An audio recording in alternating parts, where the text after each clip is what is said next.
ہم ذکر کریں گے کہ قرآن مجید کی کرامت کا حوالہ ہے، وہ ہے سلیمان علیہ السلام کے وزیر ہیں اور ان کے خالہ زاد بھائی ہیں آصف بن برخیہ۔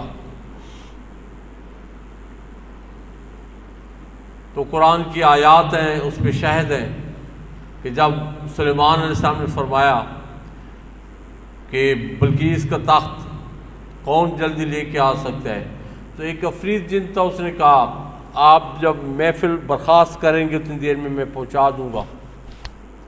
تو آپ نے فرمایا نہیں، اس سے کوئی اور جلد۔ تو آصف بن برخیہ جو آپ کے وزیر تھے تو عرض کرتے ہیں کہ حضور آپ اپنی آنکھیں بند کریں گے، کھولیں گے تو تخت حاضر ہوگا۔ اور پھر قرآن ہی اس پہ جو ہے نا شاہد ہے، قرآن ہی اس پہ شاہد ہے کہ سلیمان علیہ السلام نے جب جو ہی آنکھیں کھولی تخت بلقیس سامنے تھا۔ کوئی یہ چند فٹ کا فاصلہ نہیں تھا، چند گز کا فاصلہ نہیں تھا، یہ سینکڑوں ہزاروں میل کا فاصلہ تھا، جس کو اللہ تعالیٰ عز و جل کے ولی نے اللہ تعالیٰ عز و جل کی دی ہوئی طاقت سے فرکشن آف سیکنڈ میں وہاں پہ پہنچا دیا۔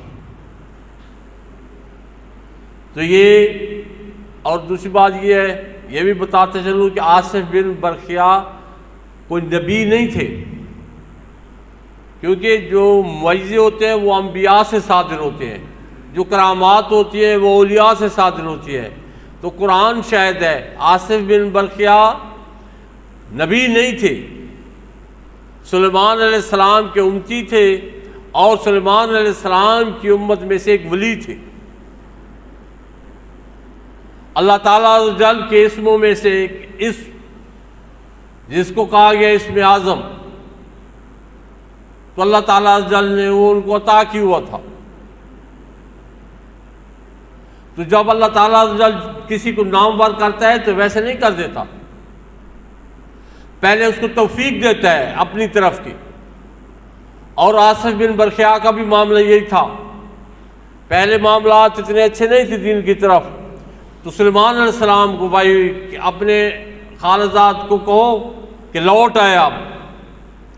جب سلیمان علیہ السلام نے پیغام پہنچایا تو آصف بن برخیہ فوراً طائب ہوئے اور لوٹ کے آ گئے۔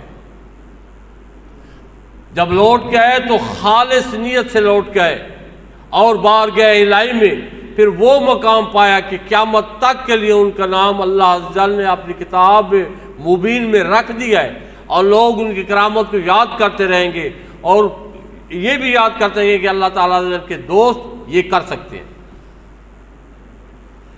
دوسرا پھر قرآن شاہد ہے عیسیٰ علیہ السلام کی جو والدہ ہیں وہ نبیہ نہیں ہے، وہ نبیہ نہیں ہے، وہ ولیہ ہے، کیونکہ جتنے بھی رسول اور نبی آئے ہیں وہ مرد ہی آئے ہیں۔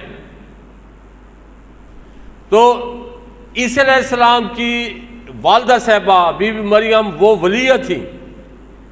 جب زکریا علیہ السلام انہوں نے کفالت کا ذمہ لیا اور ایک دن حجرے میں گئے، ان کے حجرے میں گئے تو بے موسم کے پھل تھے، تو فرمایا یہ کہاں سے ہے؟ تو آگے عرض کیا کہ یہ میرے رب نے مجھے بھیجے۔ اور جب عیسیٰ علیہ السلام کا جب ولادت کا وقت ہوا تو آپ تنہائی میں چلی گئی، ایک خشک کھجور کا درخت تھا اس کے نیچے، پھر قرآن وہاں پہ بھی شاہد ہے کہ اللہ تعالیٰ فرماتا ہے کہ اس کو کھجور کی اس تنے کو ہلاؤ، اسی شاخ کو ہلاؤ، تازہ کھجوریں تم پہ گریں گی۔ بے موسم کی، موسم نہیں تھا، رب العالمین نے اس کھجور کے پھل کو تازہ کر دیا اور کھجوریں لگا دی، اور پکی ہوئی کھجوریں بی بی مریم کو عنایت فرما دی۔ تو یہ بھی اللہ تعالیٰ عز و جل کی اس ولیہ کی یہ بھی کرامت تھی، اور اس پہ کیا، اس پہ قرآن شاہد ہے۔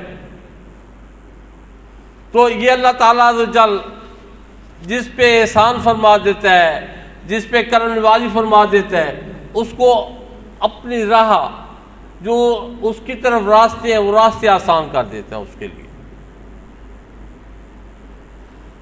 وہ راستے دوسروں کے لیے مشکل ہوتے ہیں لیکن جس کے لیے رب العالمین آسان کرتا ہے اس کے لیے آسان ہو جاتے ہیں.